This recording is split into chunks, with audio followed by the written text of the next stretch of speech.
Hey guys, thanks for joining me on this episode. I'm Philip from the Honda Resource. Today we've got Carlos's little hot rod in here. It's a little Acura Integra GSR. Got a little turbo on it, turbonetics.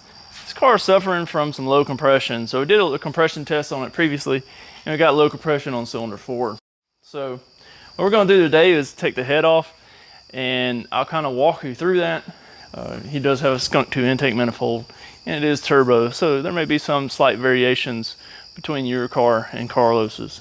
This is a B18C1 and I'm going to just kind of walk you through how I'll go about taking this head off. I am representing the new Boost shirt. If you'd like to get one of those, you can check it out on the HondaResource.com. But yeah, oh yeah, got a fresh shave too. All right, so yeah, I guess without further ado, we'll get to it and kind of show you guys how I go about doing this. So the very first thing I'm going to do is I'm going to raise the car up and drain the radiator, because I've got to take off the coolant lines and stuff, and I don't want that coolant to hit the floor. I got the coolant drained out of it. He's got these style clamps on here. I don't prefer these. If you're going to do a worm gear clamp, get one with actually getting tighten it up with a tool and not your hand. These style here that you tighten with your hand just don't get tight enough usually. Hose double walled in here. Looks like maybe this is a radiator intended for a single cam Civic, so it has a smaller tube here, but we need to get the rest of this hose off and then pull the distributor off, pull the valve cover off, all this kind of stuff. So we can go ahead and pull these plug wires out. Typically all 3 bolts on the distributor are 12 millimeter. It's like somebody's replaced a couple of the bolts on here, like hardware store bolts, and those are 13 millimeter. Most any aftermarket bolts will be, they won't be a standard 12 millimeter head like a regular Honda bolt. But I think I have the bolts here, the proper bolts. I'm gonna put the proper bolts back in it because even the one that was a 12 millimeter was wrong.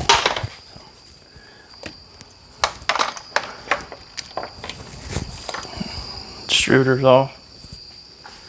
All right, and typically these wiring connectors here would have an actual connector that you can unplug it. Someone's put butt connectors on here, so I'll take a pair of pliers and cut it. I'll fix that. I'll actually put a proper connector on there and solder on this connector here, because you can see they got butt connectors on that too. So try to fix all that little stuff along the way.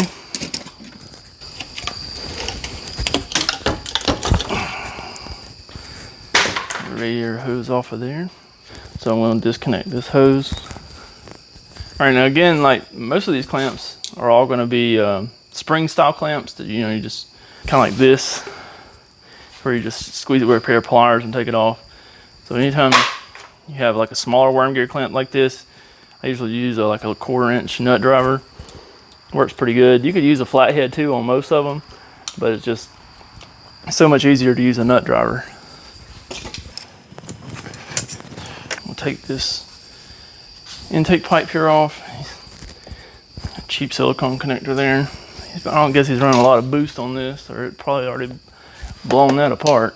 All right, so these style worm clamps take a 5/16 nut driver. It's the yellow one. You could also use like an 8 millimeter or a flathead. It would work the same. Take it off. T-bolt clamps are what's ideal for boost applications such as this. Most cases with these T-bolt clamps, they're going to be 11 millimeter. A little electric ratchet lifesaver, man. All right, got our vacuum line for blow-off valve. Let's see.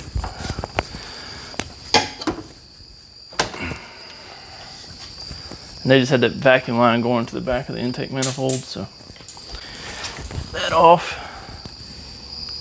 All right, let's see what else we can do over here. So we've got to take all of our the fuel return off, the brake booster, all these wiring connectors, all this has got to come off. So this car has some sort of injectors in it, so they got conversion clips to change it over. So we'll just disconnect all those, just leave a little conversion clip on the actual injector. It's OBD2 style, or easy to disconnect. You just squeeze them on both sides, pull it off, done.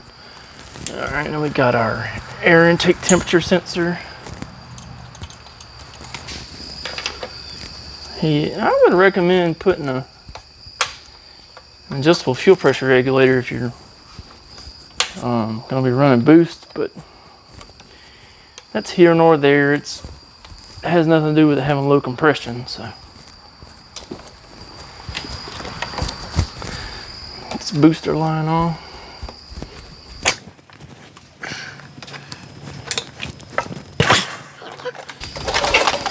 Holy crap.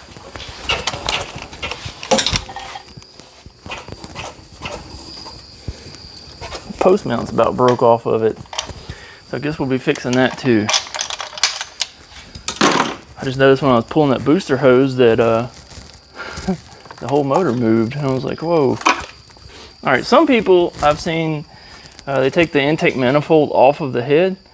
I find it's easier just to pull the intake manifold with the head. Because it's kind of difficult to get to these bottom bolts, especially if you had a GSR with a stock intake manifold. It's like virtually impossible. All right, so we need to get our throttle bracket off. So it's just 210.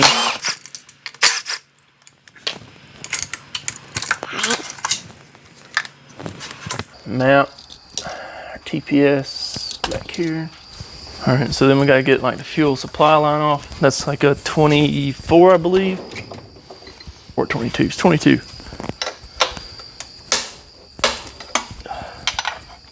All right, and if you pull yours like this and it starts gushing fuel everywhere, take your fuel cap off. It'll, or loosen a little bit.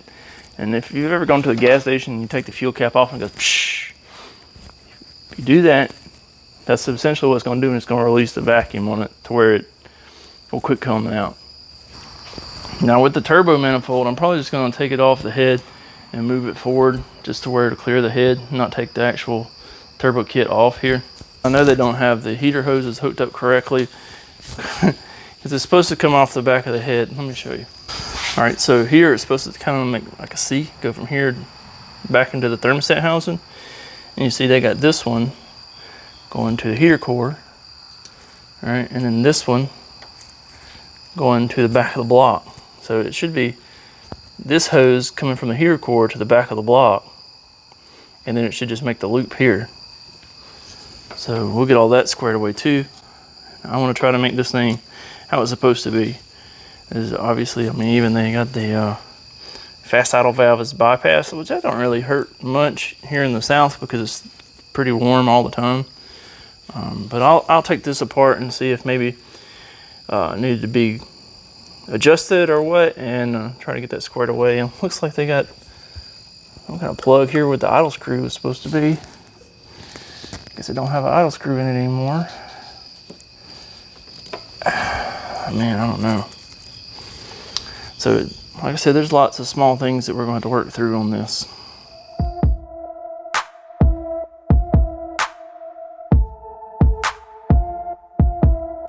All right, so now I've got all the hoses and stuff disconnected from the intake manifold. I'm gonna try to get this PCV valve out. This hose right here goes to the PCV valve, and the PCV valve is back here on this little black box on the back of the motor. I'm gonna show you more of that once I get the head off and get you in there where you can see it. Just pop the PCV valve up out of the box so I don't have to worry about it. I can connect this hose back on there. And also, while I'm thinking about it, that PCV valve went into that little black box right there. So I just popped it up out of there. It's just a, let's see if I can show it to you. It's a little PCV valve like that. So it just pops up out of there. On a lot of B20s, it's on top of the valve cover. Oh, B20N, like the LS, the B18 and B non-VTEC. Those are right on top of the valve cover. But with this one, and I think all the VTEC ones have the little black box on the back with the PCV valve in it. So it's just crankcase breather. So we got to disconnect these couple wires off the side of the head for our ECT and our temperature sender. Need to get this heater hose off. So I've got the turbo manifold loose now also. And so now we got to pop this valve cover off. But you may need to be more organized than me. I just like laying all my stuff up on the windshield cowl there. I kind of know where everything goes, and I mean with this, everything's not factory like it's supposed to be, or factory like it came anyway, so some changing on my part. I want to try to put it back factory. All right, for putting it at top dead center, I'm going to use my 19 millimeter, and I'm going to put it on the crankshaft down here. And I'm going to turn it counterclockwise only. You never want to turn one of these clockwise. So we'll just turn it until our up marks say up. And then we'll look at the crankshaft and see if it's at TDC. All right, so what we're looking for here, you see where each one of these pulleys says up. All right. On our pulley down here, typically it's going to have a timing cover, plastic timing cover here, and it would have like a little pointer on it that would line up with these little tick marks on the crank pulley. You see those right here? It would line up with those. But actually the one that's TDC is the one that's single. See the single one right there? And then these are for actual doing timing, like with a timing light. But if those are up here, and then our pulley's up here, say up, then we're at top dead center. So I'm going to go ahead and loosen the tensioner, which is, you can see somebody's messed with these mount bolts before. That's not a factory bolt, but it's at 14 right on the bottom, right there. Right there. The 14 one, the lower one, that's on our tensioner. And then we'll take the tensioner off the belt and we can get this timing belt off. So I just got a ratchet with a 14 millimeter. I don't have to back it way off, just loosen the tension on a little bit. And then we can take this belt off. See how I was able to pull it up. Slide it off to the side. That's all we got to do. All right, so now we got to take these rails off so we can get the cams out and get to the head bolts. So we got 10 millimeter here and here, here and here. All right, and then the rest of these up here are 12 millimeter, and then we can take these VTEC rails off. All right, so now that I got these all loose, just pop them up, stick them in my box. You notice I didn't take the bolts out of them, I left the bolts in them. I'll just leave it like that. And all right, then we'll just use a pry bar, just put under the cam caps. These are all numbered, so you don't really have to worry about getting them mixed up or anything like that. I like to get under the edge, like where these, right here where the valve cover bolts go, and just pry it right there. It keeps you from scoring up anything. It's a good pry spot too. All right, and these, like I said, they're all individually numbered. I'll cover more on how they're numbered whenever we're putting them back together. Take these camshafts out. Take the gears off because the timing cover's got it held on. Some of them don't have the timing cover that holds the gear, but this one does. So we gotta pop that off real quick. It's just 14 millimeter.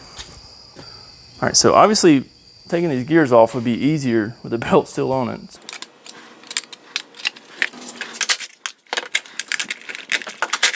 Right now I'm just taking this cruise control box loose. It's just 3 10 millimeter bolts on that, so that I can get a better angle on this.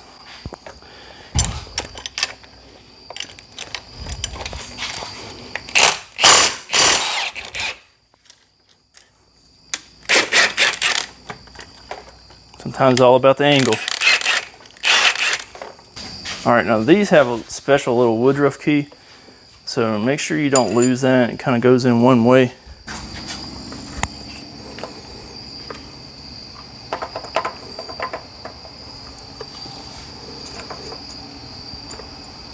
All right. So see the little Woodruff key is kind of like a half moon looking kind of deal. Fits down the camshaft, and then the gear slides over it. I always like to rotate it to where the Woodruff key is at the top before I start pulling the pulley off. That way, because if you had it upside down and you pull it off and you weren't watching that Woodruff key, it could fall down. It just makes it difficult to find if you do that.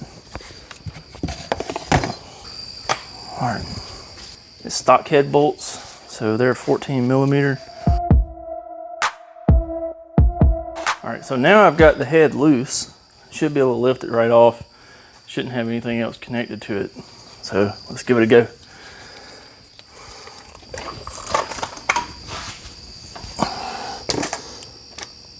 Set it over here on a block of wood. You can see I got on a block of wood this end, and that end's held up by the timing cover.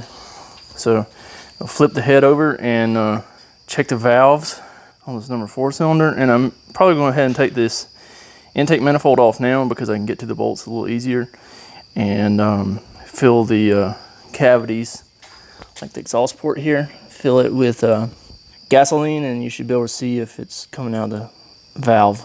Same for the intake side, you can fill it up and see if gasoline is coming out the valve, and that'll let you know if your valves are leaking. All right, so I got the intake manifold off, and we were having an issue with number 4, which is this one. So what we're gonna do is pour gas straight into the intake port here, and the cams are out of it, so the valves are all closed. And then we'll see if there's any gasoline seeping out around this valve, and that will tell us if the intake valve is leaking.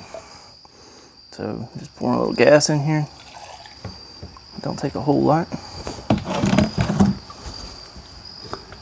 You can see how it fills up those cavities in there. I'll pour a little bit more in there.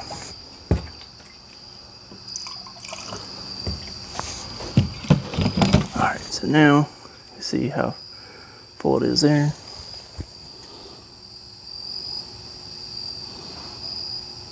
Don't really like it's pouring to me, at least not on the intake side. So intake side looks fine as of right now. It looks like this thing is running super duper fat.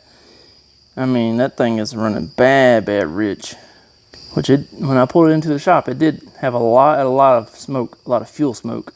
I guess now I'm going to drain this gas out of this intake and put it into a drain pan. I get my drain pan over there. Flip it over, and then we'll do the exhaust side. So I got it flipped around. So now number 4 is over here, and the exhaust side is up, and I put some gas in that port. And you can see how it immediately started pouring out. So definitely gonna be our valves on the exhaust side. Maybe they can be lapped.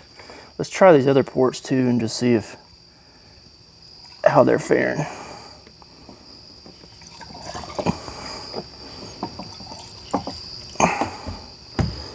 You see we got a little leak on that one. Definitely pouring a lot more here than it is here. And obviously it's not leaking on either of those, so. All right, so what I'm doing now is just trying to get this post mount off so that I can assess the damage to the block and see what it's going to take to fix this. So you can see how that's got some movement on it, and that should be secured to the block and not have any movement whatsoever. So it looks like it is missing one bolt right here. Feels like it has the other 2, but maybe they're not the right bolts. Maybe they're too long or something, and they bottomed out to where they won't tighten down. But I'm gonna get those other 2 out and see if we can figure out what's going on with our post mount here. You see, definitely someone's changed that before, because that's a coarse thread, like a standard bolt. Come on, focus. There we go. So it's a coarse thread bolt, and that's not what comes on in factory. And it had all these washers on there to space it out too. Guess we'll take the other bolt out now and see what it looks like. That bolt's not factory either. It does have the standard size thread on it, but you can see how it's threaded all the way down. No factory Honda bolt is going to be threaded all the way down when it's what's this, like a M10 bolt. and no factory M10 bolt's gonna be that long and threaded all the way down. So I guess we're just gonna play around with some bolt sizes and stuff and see if we can get something going here. All right, so I was able to get the bolt situation resolved here, and the mount's tight now, so no more issues there. Minor steps in the right direction. So now, while all this is apart, also I'm gonna fix all these heater hoses and put them in the correct configuration. All right guys, so that's gonna wrap up this video on Carlos's Integra. We went ahead and pulled it back out of the shop. The head's at the machine shop because I didn't have the stuff here to lap the valves and that kind of stuff. I did go ahead and get the gaskets ordered for it. So we got a new head gasket, intake manifold gasket, and I ordered an oil pan gasket too. So hopefully those will be in pretty soon. But anyways, be sure to check out more videos on this one coming in the future. You can do so by subscribing to the channel, hitting the bell for notifications. You can like the video, comment below, and let me know what you think about it so far. So thanks guys. It's a peace.